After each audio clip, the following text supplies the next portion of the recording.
باللہ من الشیطان الرجیم بسم اللہ الرحمن الرحیم والذی وہ ہے خلق جس نے پیدا کیا لکم تمہارے لیے ما فی الارض جمیعاً وہ جو کچھ زمین میں ہے سارے کا سارا ثم استوى پھر ارادہ کیا الی السماء آسمان کی طرف فسواہن پس ان کو ٹھیک کر دیا 7 سماوات 7 آسمان وہو بکل شیء علیم اور وہ ہر چیز کو جاننے والا ہے۔ والذی خلق لکم اللہ تعالیٰ نے زمین کے اندر جو کچھ ہے وہ سارا تمہارے فائدے کے لیے پیدا کیا۔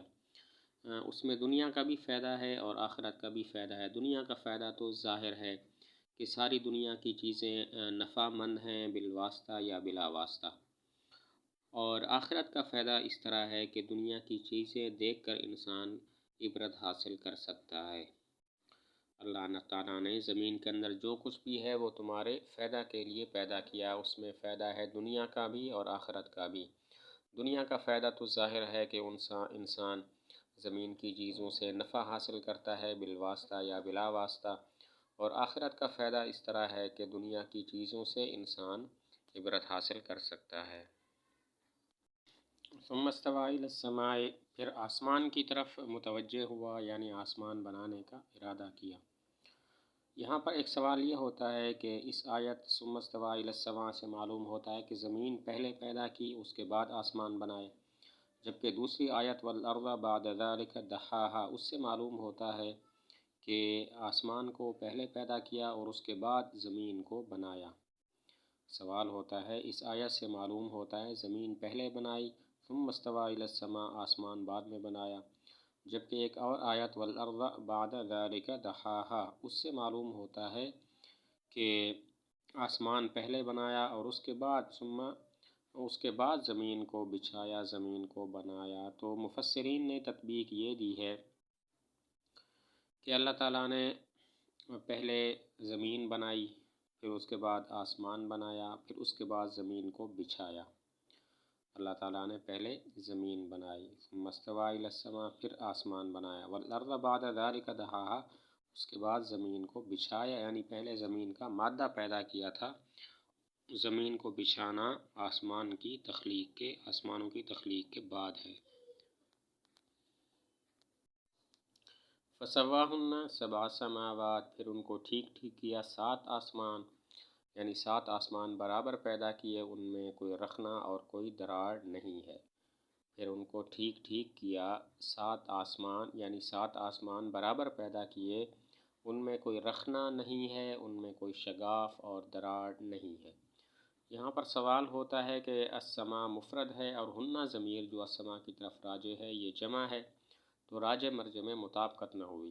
السماء مفرد ہے، فسواہن کی ہنہ ضمیر جمع ہے جو السماء کی طرف راجع ہے، تو یہاں راجع مرجع میں مطابقت نہیں ہوئی۔ 2 جواب ہیں۔ پہلا جواب یہ ہے کہ السماء باعتبار لفظ کے مفرد ہے لیکن معنی کے لحاظ سے جمع ہے، لہذا ہنہ ضمیر کو اس کی طرف راجع کرنا درست ہو گیا۔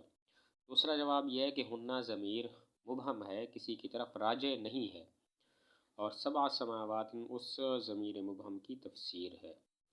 پہلا جواب یہ ہے کہ السماء اگرچہ لفظوں میں مفرد ہے لیکن معنی میں جمع ہے، لہذا ہنہ ضمیر کو اس کی طرف راجع کرنا درست ہو گیا۔ دوسرا جواب یہ ہے کہ ہنہ ضمیر مبہم ہے، کسی کی طرف راجع نہیں ہے، اور 7 سماوات اس مبہم ضمیر کی تفسیر ہے۔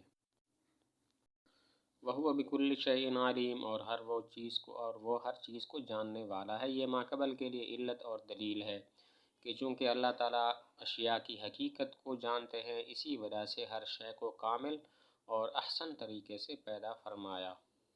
یہ ماقبل کے لیے بمنزلہ علت اور دلیل کے ہے کہ چونکہ اللہ تعالیٰ اشیاء کی حقیقت کو جانتے ہیں، اسی وجہ سے اشیاء کو بطریق کامل اور بطریق احسن پیدا فرمایا۔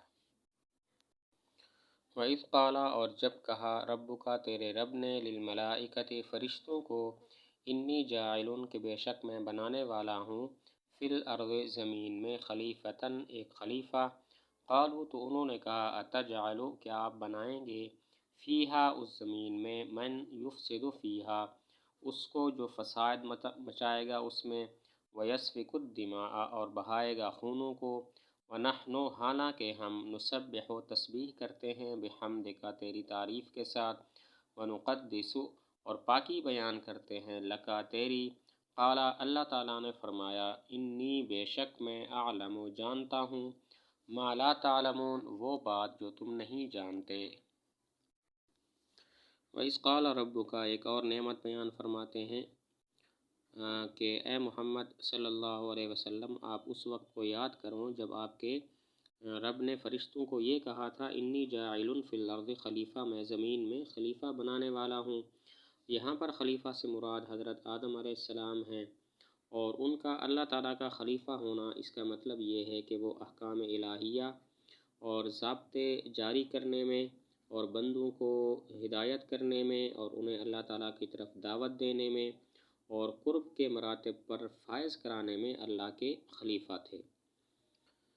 ایک اور نعمت کا تذکرہ ہے کہ اے محمد صلی اللہ علیہ وسلم آپ اس وقت کو یاد کرو جب اللہ تعالیٰ نے فرشتوں کو یہ کہا، انی جاعل فی الارض خلیفہ، میں زمین میں اپنا ایک خلیفہ بنانے والا ہوں۔ خلیفہ سے مراد ہے حضرت آدم علیہ السلام، اور ان کے خلیفہ ہونے کا مطلب یہ ہے کہ وہ اللہ تعالیٰ کے احکام اور ضابطے جاری کرنے میں، اللہ تعالیٰ کی طرف دعوت دینے میں، قرب کے مراتب پر فائز کرنے میں اللہ تعالیٰ کے خلیفہ تھے۔ اب یہاں پر سوال یہ ہوتا ہے کہ خلیفہ وہ بناتا ہے جس کو ضرورت ہو، نائب وہ بناتا ہے جس کو ضرورت ہو۔ اللہ تعالیٰ کو تو کوئی ضرورت نہیں ہے، اللہ بے نیاز اور مستغنی ہے، پھر اللہ نے آدم علیہ السلام کو خلیفہ کیوں بنایا؟ سوال ہوتا ہے، خلیفہ وہ بناتا ہے جس کو ضرورت ہو اپنے نائب اور جانشین کی۔ اللہ تعالیٰ تو مستغنی ہیں، بے نیاز ہیں، پھر اللہ تعالیٰ نے آدم علیہ السلام کو خلیفہ کیوں بنایا؟ جواب یہ ہے کہ خلیفہ بنانا اس وجہ سے نہیں تھا کہ اللہ کو ضرورت تھی، بلکہ خلیفہ اس وجہ سے بنایا کہ لوگ اللہ تعالیٰ سے بلا واسطہ مستفیض نہیں ہو سکتے تھے، اللہ تعالیٰ کے اوامر کو بلا واسطہ اخذ نہیں کر سکتے تھے، اسی لیے خلیفہ بنایا۔ جواب یہ ہے کہ خلیفہ بنانا اس لیے نہیں تھا کہ اللہ تعالیٰ کو ضرورت تھی، بلکہ اس لیے تھا کہ لوگ اللہ تعالیٰ سے بلا واسطہ مستفیض نہیں ہو سکتے تھے اور اللہ تعالیٰ کے اوامر بلا واسطہ اخذ نہیں کر سکتے تھے، اسی لیے خلیفہ بنایا۔ قالوا وتجعل فيها من يفسد فيها ويسفك الدماء، تو فرشتوں نے کہا آپ ایسے کو خلیفہ بنائیں گے جو زمین میں فساد مچائے گا اور خون ریزی کرے گا۔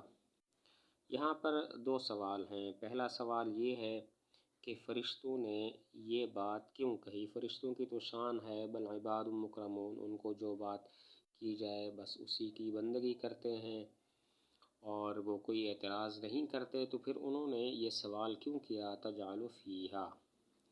سوال یہ ہے کہ فرشتوں کی یہ صفت تو نہیں ہے کہ وہ اعتراض کریں، نکتہ چینی کریں، ان کی تو صفت ہے بل عباد مکرمون، وہ تو بندگی کرنے والے ہیں، پھر انہوں نے یہ سوال کیوں اٹھایا اتجعل فیہا من یفسد فیہا؟ جواب یہ ہے کہ یہ سوال بطور اعتراض کے نہیں تھا، بلکہ یہ سوال بطور تعجب کے تھا۔ یہ سوال بطور اعتراض کے نہیں تھا، بطور حسد کے نہیں تھا، بلکہ بطور تعجب کے تھا۔ دوسرا سوال یہ ہوتا ہے کہ فرشتوں کو کیسے معلوم ہوا کہ آدم علیہ السلام کی اولاد زمین میں فساد مچائے گی، خون ریزی کرے گی؟ جواب یہ ہے کہ اللہ تعالیٰ کی اطلاع دینے سے ان کو علم ہو گیا تھا۔ سوال یہ ہے فرشتوں کو کیسے پتہ چلا کہ اولاد آدم زمین میں فساد مچائے گی، خون ریزی کرے گی؟ جواب یہ ہے کہ اللہ تعالیٰ کی اطلاع دینے سے فرشتوں کو علم ہو گیا تھا۔ وَنَحْنُ نُسَبِّحُ بِحَمْدِكَ، حالانکہ ہم تیری حمد کے ساتھ تسبیح کرتے ہیں۔ تسبیح کا مطلب یہ ہوتا ہے اللہ تعالیٰ کو ہر برائی سے پاک سمجھنا اور بیان کرنا۔ مطلب یہ ہے کہ تو نافرمانوں کو خلیفہ بناتا ہے حالانکہ ہم معصوم ہیں اور مستحق خلافت ہیں۔ تسبیح کا معنی ہے اللہ تعالیٰ کو ہر برائی سے پاک اور منزہ سمجھنا اور اس کو بیان کرنا۔ تو اس آیت کا مطلب یہ ہے کہ تو تو مطلب ہوا کہ تو نافرمانوں کو خلیفہ بناتا ہے، حالانکہ ہم معصوم ہیں اور مستحق خلافت ہیں۔ وَنُقَدِّسُ لَكَ، اس میں لام میں دو قول ہیں، نمبر ایک زائدہ ہے، نمبر دو زائدہ نہیں ہے۔ اگر یہ لام زائدہ ہو تو پھر مطلب یہ ہوگا وَنُقَدِّسُكَ، ہم تیری پاکی بیان کرتے ہیں، اور اگر یہ زائدہ نہ ہو تو نقدسو کا مفعول محذوف ہوگا، یعنی نقدسو نفوسنا لکا، ہم اپنے آپ کو، اپنے نفسوں کو گناہوں سے پاک کرتے ہیں تیرے لیے۔ نقدسو لکا میں لام میں دو احتمال ہیں، نمبر ایک زائدہ ہو، نمبر دو زائدہ نہ ہو۔ اگر زائدہ ہو تو پھر مطلب ہوگا نقدسو کا، ہم تیری پاکی بیان کرتے ہیں، اور اگر زائدہ نہ ہو تو نقدسو کا مفعول محذوف ہوگا، یعنی نقدسو نفوسنا لکا، ہم اپنے نفوس کو گناہوں سے پاک کرتے ہیں لکا تیرے لیے۔ قال انی اعلم ما لا تعلمون، تو اللہ تعالیٰ نے جواب دیا میں وہ باتیں مصلحتیں جانتا ہوں جو تم نہیں جانتے۔ مثلاً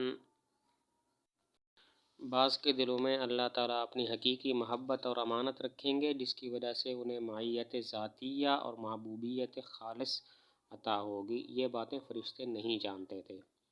اللہ تعالیٰ نے جواب دیا میں وہ مصلحتیں جانتا ہوں جو تم نہیں جانتے۔ مثلاً بعض لوگ ایسے ہوں گے، بعض انسان ایسے ہوں گے کہ جن میں اللہ تعالیٰ کی حقیقی محبت اور امانت ہوگی، جس کی وجہ سے انہیں معیت ذاتیہ اور محبوبیت خالص عطا ہو جائے گی، یہ باتیں فرشتے نہیں جانتے تھے۔